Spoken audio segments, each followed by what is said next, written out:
So many movies. It's going to be a trial getting all these out of here.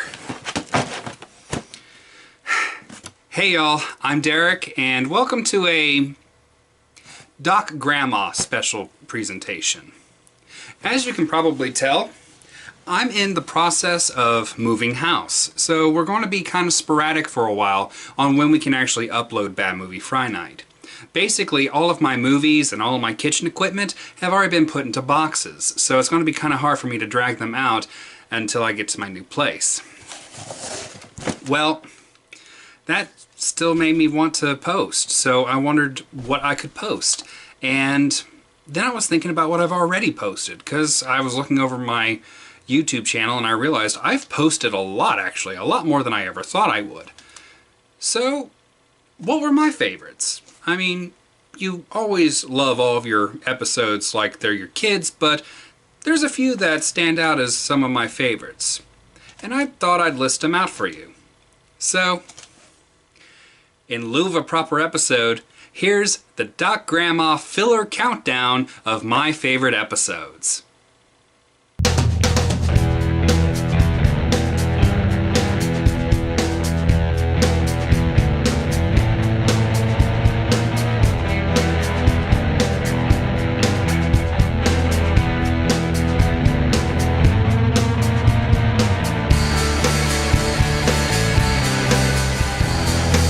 Number 10. The Beakley Show. Yes, this was actually a filler episode because my brother and I were supposed to do Return of the Living Dead as the end of the March of the Living Dead. But for several reasons we couldn't finish filming. But I needed something that would be quick to do but also fun to watch. Well, Beakley came to the rescue and decided to review one of the worst movies I have in my collection. The reason I added this episode to my list is because I actually watch it a lot when I've had a bad day. Because Beakley makes me smile in this episode. It's a fun little jaunt with an alien looking at one of the worst movies ever made. Number 9. Borg. I honestly thought this episode was a lot of fun to shoot, and so did my dad. So for those of you wondering, yes, Scott Brown, who plays my dad, is my actual father. Everyone who's taken part in my show is a member of my immediate family. Well, this episode was one I wanted to do for a long time, and the idea came to me to have Dad dress up as a makeshift android and had to eat cheese to fulfill his directive. Dad thought it was hilarious, and immediately went into his prop closet and came out with this outfit. I've been told I need to write Dad Borg into more episodes, and I am working on it. After all, when you have an ancient book of MacGuffin, it'd be a sin not to use it to its full extent. Number 8. To Survive. So this is one from my show that, I'll admit, is even more sporadic than Bad Movie Friday Night in terms of uploads. I originally started My 2 Cents for the Discount Bin as a filler spot to keep a regular upload schedule, and to have something to do during breaks in production. I still plan on doing more, but I'm going to make sure I have a few in reserve before I actually start posting. Well, this one was particularly fun because it was a legitimate bad movie, with all the tropes you get in a bad movie, and it was so much fun to watch and react to that I think it shows in the episode. I couldn't stop laughing the entire time I watched the movie, and it was so much fun. A friend of mine who watched the show of me reviewing it actually went out and bought the movie pack I got for the show. That is a success in my book. Number 7. Shock Treatment. So this is actually on this list because of a mistake on my part. I love this film, as I said in the episode, and I wrote this whole running gag in the script about how, since I could really dance to each song, I was not going to do any happy dance times in the episode. And that would lead up to the point where I totally headbang and dance to the title song. However, when I was editing, I realized I dropped the line explaining the joke, but I went along with the joke in the entire episode anyway. For some reason, when I watched this episode, the fact that I dropped the line makes the entire gag even funnier than if I kept it in. I don't know, just the fact the subtitles read louder and louder, and I keep acting like it's against proper etiquette to dance, and all for no apparent reason whatsoever. I just laugh every time I watch it. Number 6.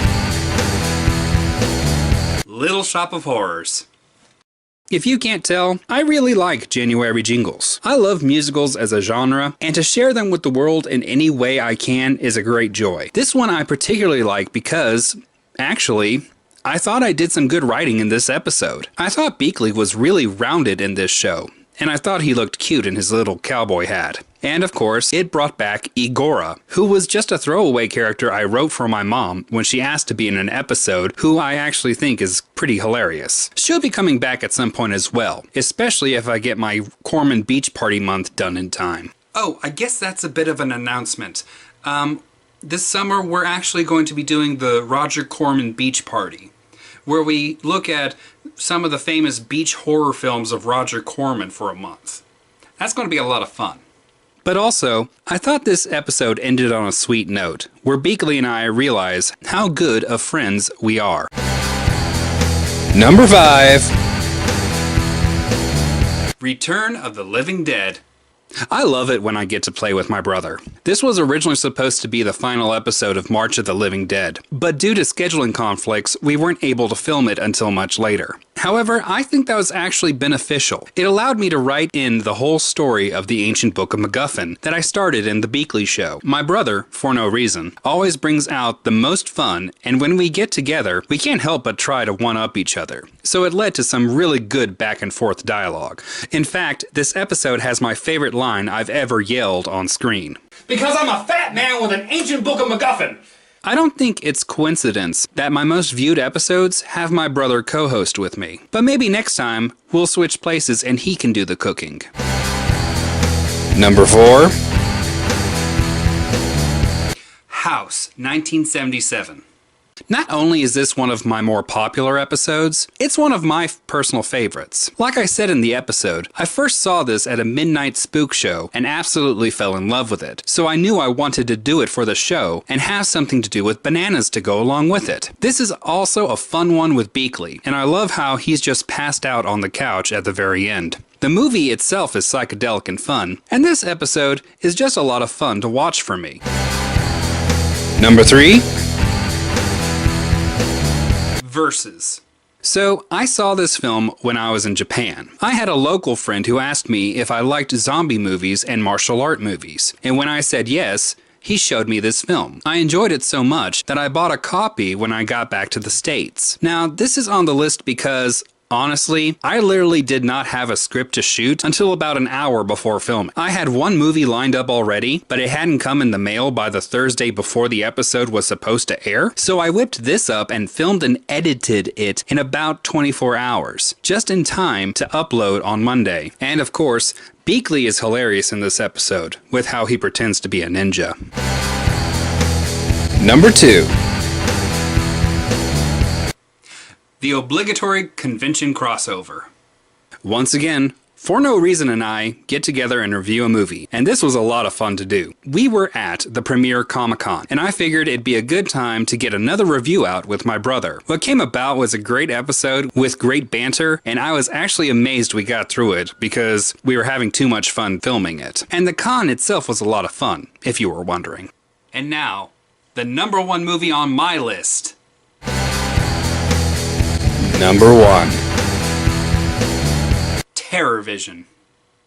Yes, my personal favorite is the 4th episode I ever made. The reason being, I started actually playing around with continuing plot lines, and it introduces Beakley as my new roommate. I actually wrote Beakley to be a one-and-done character as a play on the movie I was showing. Soon, however, I realized he could be so much more, and I brought him back for the Thanksgiving special. And because of Beakley, I began to write other characters, which allowed me to sort of work out what I wanted Bad Movie Friday Night to be. After all, the best part of a Bad Movie Friday Night is having friends around to laugh at a bad movie and eat good food. So the show wasn't really complete until I brought in my friend, Beakley. Now, I know this isn't the most polished episode, but it still holds a special place in my heart. So, that was my personal list, and I hope y'all enjoyed it.